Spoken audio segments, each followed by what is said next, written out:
마가복음 16장 15절 16절 말씀을 제가 다시 읽으면, 또 가라사대 너희는 온 천하에 다니며 만민에게 복음을 전파하라. 믿고 세례를 받는 사람은 구원을 얻을 것이요 믿지 않는 사람은 정죄를 받으리라. 미래 기독교에 대해서 우리가 공부를 하고 있습니다. 오늘 이 말씀은 미래에 대한 예측이 아니고 미래에 대한 당부요, 의무요, 필수적인 주님의 당부의 말씀이 됩니다. 기독교 신앙이 영혼의 구원을 최우선의 과제로 삼는 한 기독교는 반드시 부흥하고 그리고 활성화될 것이지만, 어떤 이유로든지 이 목적에서 벗어나게 되면 기독교는 쇠퇴할 것이 불보듯 뻔합니다. 예수님은 공생의 기간에 많은 어려운 복잡한 말씀을 가르치셨지만 승천하시기 전에 제자들에게 당부하신 말씀은 아주 단순하고 심플했습니다. 예수님은 공생의 기간에 말씀하신 것이 복잡하고 거기에 대해서 여러 가지 신학적으로 왈가왈부할 수 있지만, 부활하신 후에 승천하시기 전 제자들에게 당부하신 말씀은 한 가지였습니다. 바로 오늘 본문에 있는 것처럼 너희는 온 천하에 다니며 만민에게 복음을 전파하라. 마가복음이 이렇게 기록했고 마태복음도 마찬가지, 너희는 모든 족속으로 제자를 삼고 아버지와 아들과 성령의 이름으로 세례를 주고 내가 너희에게 분부한 모든 것을 가르쳐 지키게 하라. 제자 삼는 것과 세례 주는 것과 주님이 당부하신 것을 가르쳐 지키는 것, 그리고 요한복음을 볼 것 같으면 거기에는 예수께서 베드로 한 사람에게 당부를 하셨지만 이것은 베드로에게만 하신 것이 아니고 제자된 모든 사람에게 주신 말씀이라고 볼 수 있습니다. 그것은 내가 나를 사랑하느냐, 내 양을 먹이라, 이 말씀을 3번 하셨어요. 이건 베드로에게만 하신 말씀이 아니고 목자된 모든 사람에게 하신 말씀입니다. 내 양을 먹이라. Feed my sheep. 예수님의 양을 먹이는 일을 당신의 제자들에게 말씀하셨습니다.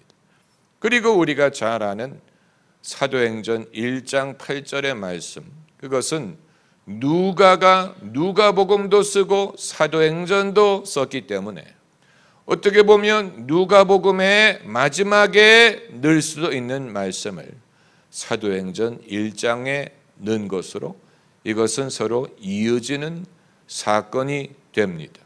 그러므로 예수님의 마지막 당부하신 말씀이 누가복음 마지막 장이 아니고 사도행전 첫 장에 기록이 되어 있는데, 그것은 오직 성령이 너희에게 임하시면 너희가 권능을 받고 예루살렘과 온 유대와 사마리아와 땅 끝까지 이르러 내 증인이 되리라. 이 말씀 한마디를 당부하시고 그리고 승천하셨어요. 제자들이 그것이 믿기지 않아서 예수님이 승천하신 하늘을 바라보고 있었더니 천사가 그들에게 가로되, 갈릴리 사람들아, 너희가 어찌하여 하늘을 바라보느냐. 너희 보는 앞에서 하늘로 올리우신 이 예수는 이 같은 방법으로 다시 오시리라. 그래서 이제 제자들이 예수님이 떠나신 가운데 이제 이들이 마치 부모님 없는 자식과 같고 선생님이 없는 제자와 같아서 어떻게 보면 목자가 없는, 목사가 없는 양과 같았을 것입니다. 그러나 여기에서 기독교가 시작됐다고 보는 것입니다. 예수님이 이 땅에 계실 때에 기독교를 시작하신 게 아니고 예수님이 떠나가신 후에 제자들에 의해서 기독교가 본격적으로 시작했다고 볼 수 있습니다. 예수님이 교회를 세우시고 떠나간 게 아니고 예수님이 떠나가신 후에 제자들에 의해서 교회가 세워졌습니다. 그렇기 때문에 기독교에 대한 이해는 참으로 다각적인 신학적인 해석을 필요로 합니다. 예수님의 공생의 기간에 예수님이 하신 그 많은 말씀들이 참으로 중요합니다.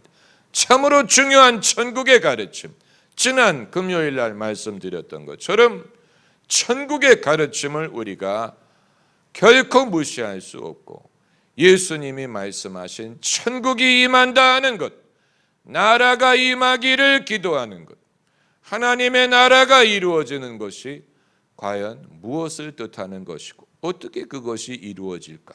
언제 이루어질까? 우리가 살아있는 동안에 그것을 목적으로 삼아야 되는지, 인류의 역사가 그 방향으로 나가고 있는지, 그렇다면 언제 어떤 식으로 이것이 이루어질 것인가? 참으로 아주 중요한 신학적인 질문이 아닐 수 없습니다. 그러나 기독교 신앙의 태동에 관한 예수님의 당부의 말씀은 그것보다는 훨씬 더 포커스되어 있고 초점이 맞춰져 있고 더 심플했다고 보는 것입니다. 예수님이 다른 어떤 것을 당부하시기보다는 영혼 구원에 대해서 당부하셨어요. 그래서 오늘 본문에 너희는 온 천하에 다니며 만민에게 복음을 전파하라. 복음 전파하는 것을 교회의 주된 목적으로 삼는 교회를 복음주의 교회라고 부르는 이유가 바로 여기에 있습니다. Evangelical Church, 복음주의 교회라 하면 교회가 맡은 여러 가지 사명 중에 가장 주된 사명은 복음을 전하는 것이라고 믿는 교회를 말합니다. 그럼 모든 교회가 복음 전하는 것을 주된 사명으로 여기지 않는다는 말이냐? 아쉽게도 그렇습니다.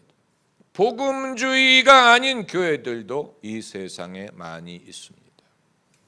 그래서 그들은 사회 개혁을 말하고 사회 정의, 환경, 인권, 무슨 소수자의 권익, 빈부격차의 해소, 여러 가지에 초점을 맞추고 그 모든 것은 예수님의 가르침에 기초한 것입니다. 그러다 보니까 복음을 전해서 사람의 영혼 구원하는 일을 소홀히 하게 되고 그것을 주된 사명으로 여기지 않고 그것을 가르치지 않고 그것을 위해 기도하지 않고 그러다 보니 어떤 차이가 나타나는지 아십니까? 성령께서는 복음을 전하게 하기 위해서 오셨고 사람이 영혼을 구원을 받기 위해서 오셨는데 교회가 복음 전하는 일을 소홀히 하고 영혼 구원하는 일을 소홀히 하게 되면 성령이 일하시지 않는다는 사실이 왜 교회가 쇠퇴하느냐? 왜 기독교가 쇠퇴하느냐? 결정적인 이유는 어떤 문화적인 변화에 있는 것도 아니고 세속화 때문에 그런 것도 아니. 세속화는 전 세계적인 추세입니다. 세속화되지 않는 나라는 아무도 없습니다. 그렇기 때문에 세속화의 추세가 기독교 신앙의 쇠퇴 이유라고 볼 수 없습니다. 세속화는 모든 나라에 진행 중입니다. 이건 공통적인 것입니다. 대한민국은 세속적이지 않습니까? 심히 세속적이에요. 그러나 세속적인 문화가 결코 기독교의 쇠퇴를 뜻하는 것은 아닙니다. 세속화 작업과 기독교 신앙의 부흥은 거의 동시적으로 이루어진다고 보면 됩니다. 사람과 세상 문화는 세속화되지만 그럼에도 기독교 신앙은 쇠하지 않고 줄기차게 지속될 수 있고, 그래서 사람들은 이것을 동시에 배웁니다. 아마 우리가 미래 기독교에 대해서 말하려고 할 때 결코 빼놓을 수 없는 것은, 사람들은 여전히 세속화될 것이지만 그렇다고 믿음이 없는 게 아니고, 세속화된 환경에서 신앙을 보존하는 법을 배우고 익숙해질 것뿐입니다. 여러분, 이것은 이중적인 것이 아니에요. 우리가 직장 생활을 할 때 직장이 기독교 직장이 아니고 일반 세속 직장이기 때문에 거기에 통하는 원칙이 있고 룰이 있고 규칙이 있고 거기서 요구하는 것들이 있습니다. 그렇기 때문에 기독교인이든 비기독교인이든 그 직장의 룰을 따라야 됩니다. 그들이 요구하는 그런 일을 해야 됩니다. 이건 우리 모두가 익숙한 것입니다. 당연한 것입니다. 학교를 다닐 때도 마찬가지, 기독교 학교가 아니더라도 학교마다 요구하는 요구가 있고, 또 그들이 선생들이 학교가 요구하는 원칙이 있습니다. 공동체에 대해서, 선생님 말씀을 듣는 것에 대해서, 자기 책임에 있어서, 남의 아이디어를 훔치지 않는 것에 대해서, 무슨 표절하지 않는 것에 대해서, 또 서로 협동하고 또 협력하고 선생님을 공경하고, 이런 건 기독교 학교든 비기독교 학교든 다 공통적으로 요구하는 것입니다. 우리는 그것을 당연하게 여기고 거기에서 적응하고 그것을 따라가는 훈련을 했습니다. 그러나 동시에 학교에서는 학교의 룰을 따르지만, 그럼에도 우리 각자의 삶에 기독교인이 되기 때문에 우리가 하나님을 믿고 또 예수님을 구주로 섬기고 예수님을 따르고 신앙생활하는 것이 서로 엇갈리지 않아요. 직장생활하는 것과 내가 신앙생활하는 것이 엇갈린다고 생각하는 사람들이 세상에는 있죠. 직장에 다니면서 신앙생활을 하기가 어렵다. 누가 쉽겠습니까? 그러나 그건 우리가 세속화된 사회에서 신앙생활을 하기 때문에 불가피한 것입니다. 불가피한 것입니다. 만일 이게 힘들기 때문에 직장을 다니지 못한다면, 그렇다면 그 사람은 할 수 있는 것이 상당히 제한될 것입니다. 기독교 학교가 아니기 때문에 학교를 다니지 못한다 하면, 그럼 그 사람은 다닐 수 있는 학교가 제한되어 있을 것입니다. 제가 말씀드리고자 하는 것은 이것이 어떤 무슨 무순이다 그것이 아니고, 우리 모두가 익숙해졌다는 말씀을 드리는 것이고, 세상은 세상대로의 원칙이 있고, 예수님 말씀대로 가이사의 것은 가이사에게 바치고 하나님 것은 하나님에게 바치라고 했어요. 하나님에게 바친다고 가이사의 것을 안 바쳐도 된다는 얘기는 아니에요. 세상에 사는 한은 가이사의 것이 있고 하나님의 것을 우리가 분간해서 가이사에게 할 것은 가이사에게 하고 하나님에게 해드릴 것은 하나님에게 해드려야 됩니다. 예수님도 그렇게 말씀하셨죠.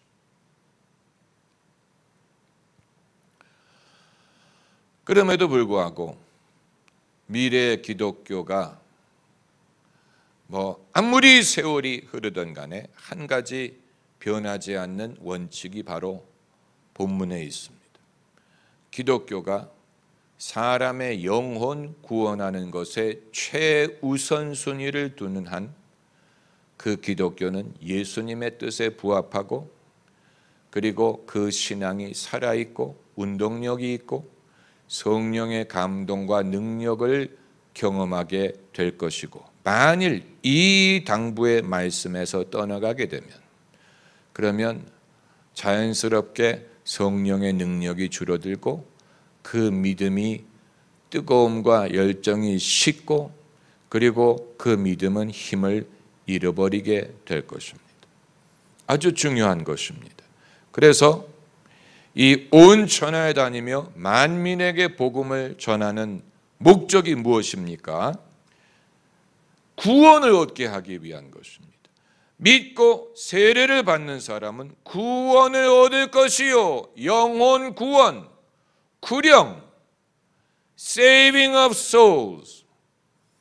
영어권에서는 영혼을 구원하다라고 말하게 되면 그것이 약간 좀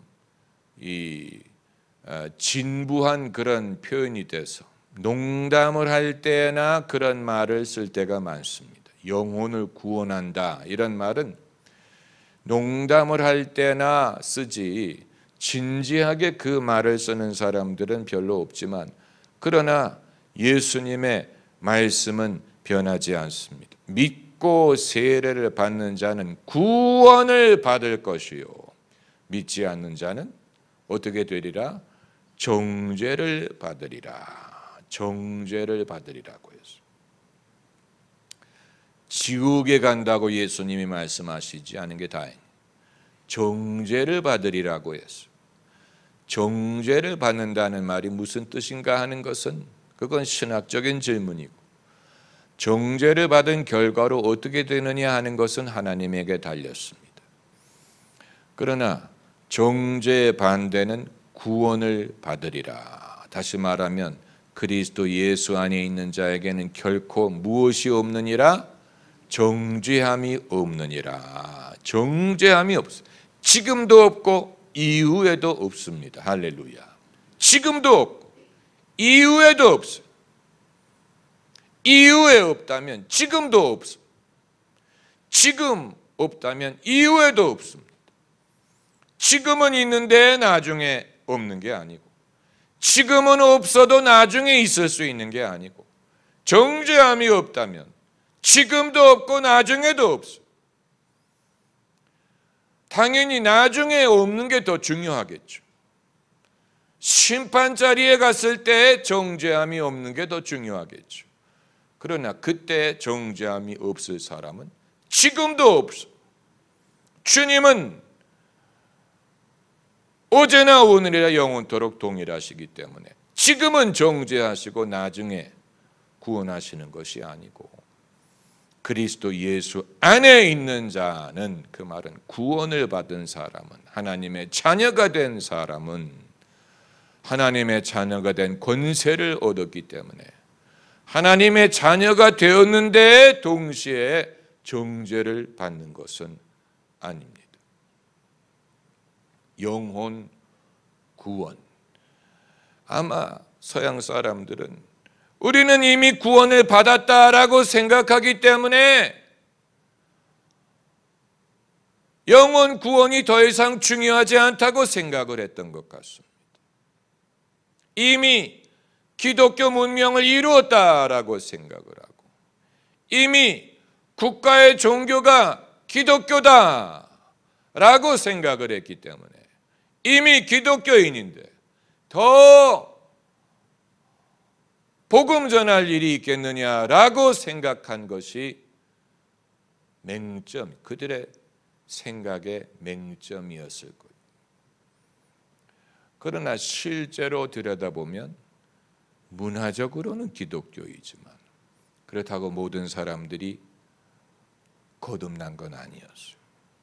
오죽하면 예수께서 종교인, 종교 지도자에게 내가 거듭나지 않으면 천국에 들어갈 수 없다라고 말씀하셨겠습니까? 죄인에게 하실 말씀이 아니에요. 죄인에게 말씀하셨다면 이해가 됩니다. 그러나 종교인,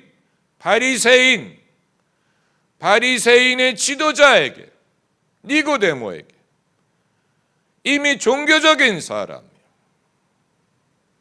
종교가 직업인 사람, 그런데 그에게 내가 거듭나지 아니하면 천국에 들어갈 수 없다라고 말씀하신 것은 그때뿐만이 아니고 어느 때든 해당하는 말씀입니다. 어느 때든. 그러니까 언제가 더 위험하냐? 언제가 제일 위험하냐?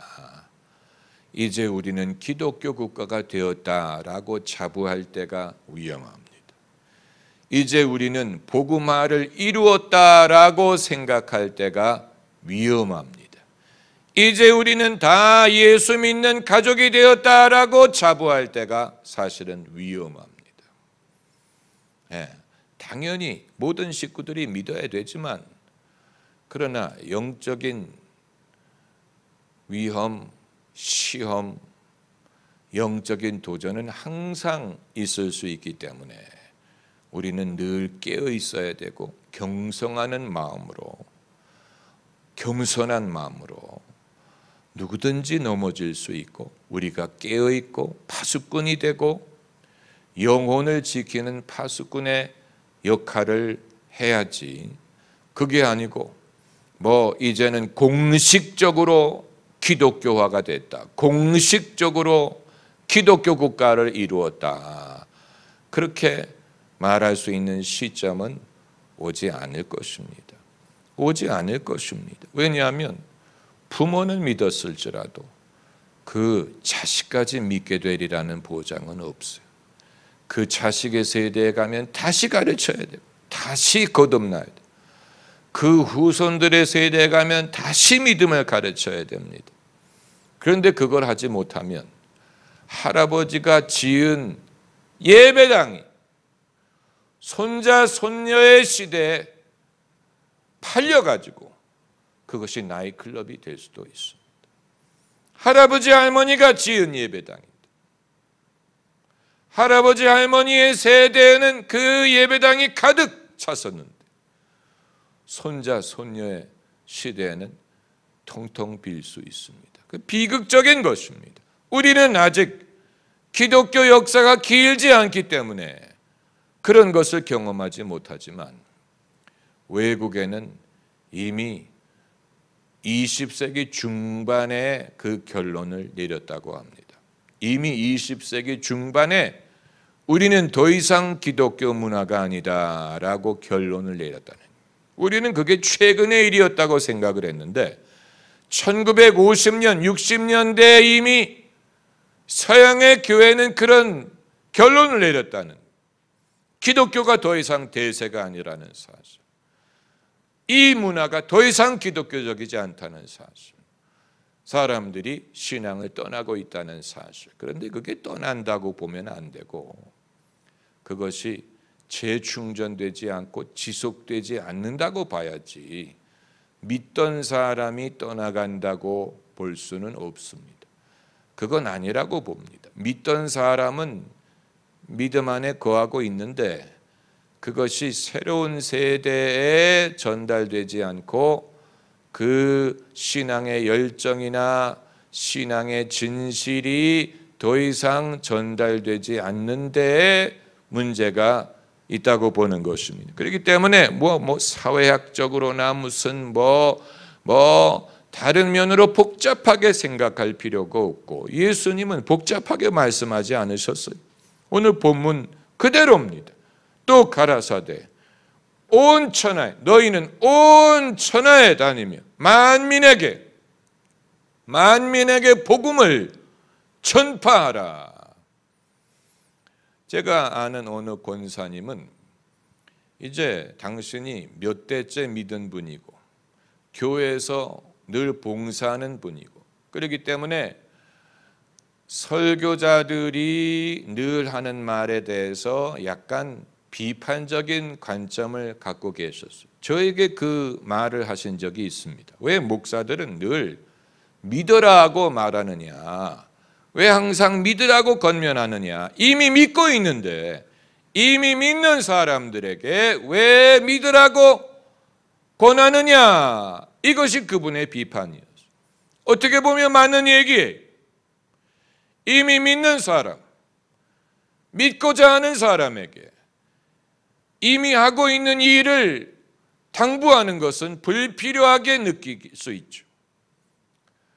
그러나 이미 믿고 있더라도 때로는 그 믿음을 북돋아줘야 될 필요가 있습니다.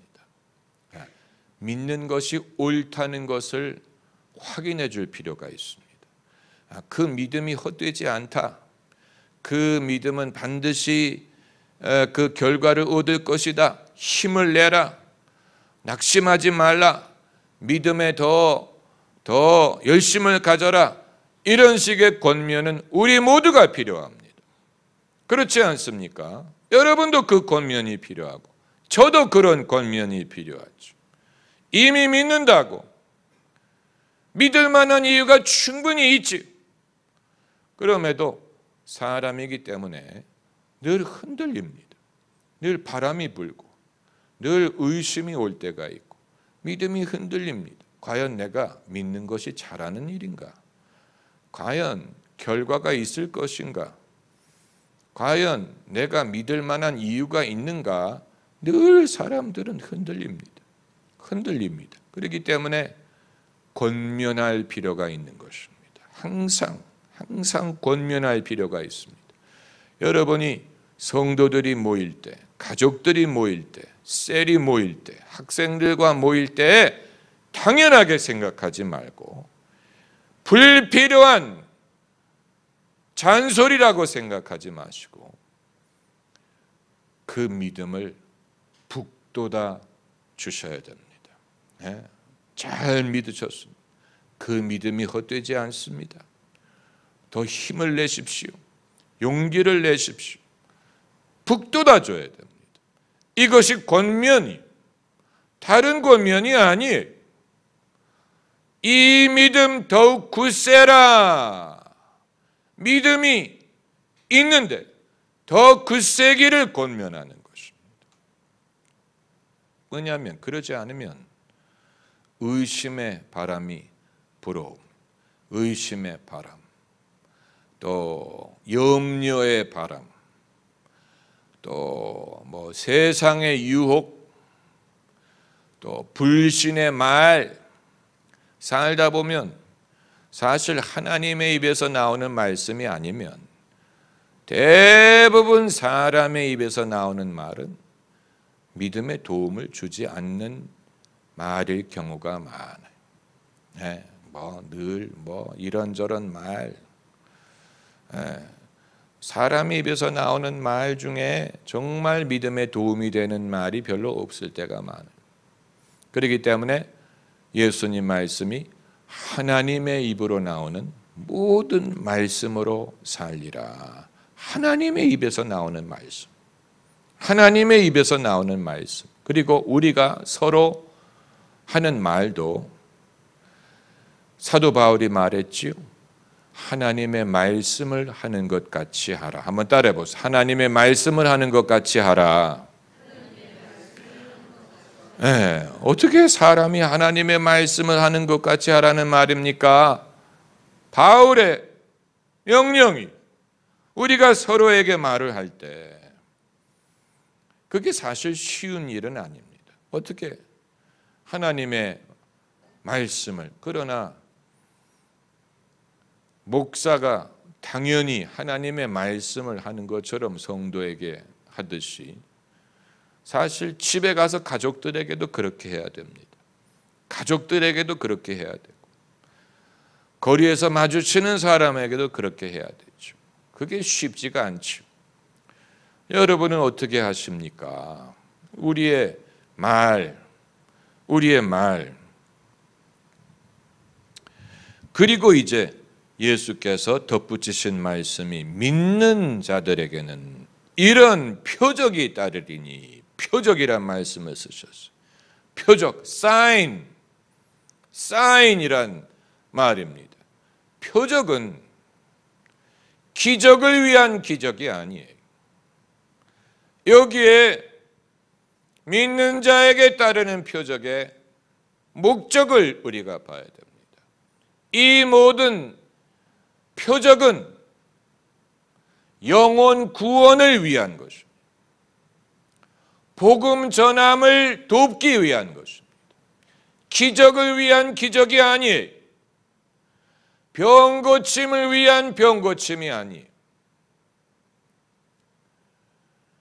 이것은 복음 전함을 위한 표적이라고 봐야 됩니다. 언제 표적이 제일 넉넉하게 나타나느냐? 복음을 전하는 중에 나타납니다. 왜 그렇습니까? 이것이 바로 다음 절에 있는 것처럼 저들이 나가 두루 전파할세 주께서 함께 역사하사 그 따르는 표적으로, 표적이란 말이 또 나왔어. 그 따르는 표적으로 말씀을 확실히 증거하시니라. 표적의 목적은 표적을 위한 게 아니고 말씀 증거와 복음 전도와 영혼 구원을 위한 것입니다. 영혼 구원. 왜 표적이 더 쉽게 나타나지 않습니까? 널리 나타나지 않습니까? 우리가 복음을 전하지 않고 영혼이 구원을 받지 않기 때문에 그런 것입니다. 그러나 복음을 전하노라면 주님이 함께 역사하셔서 누구와 함께 역사하신다는 얘기입니까? 복음 전하는 사람과 함께 역사하셔서 그 따르는 표적으로 말씀을 확실히 증거하실 것입니다. 그러므로 미래의 기독교는 500년 후가 되든 1000년 후가 되든 상관이 없어요. 이 분부에 충실한 하는 기독교 신앙은 여전히 부흥하고 여전히 힘이 있고 권세를 얻고 주님의 능력은 여전히 나타나고 그 신앙이 힘이 있을 것이지만 이 당부에서 벗어나게 되면 아무리 문화가 발전하고 나라가 발전했을지라도 그 기독교 신앙은 그냥 형식이 돼버리고 힘을 잃고 사람들은 주님을 떠나게 될 것입니다. 기도하십시다.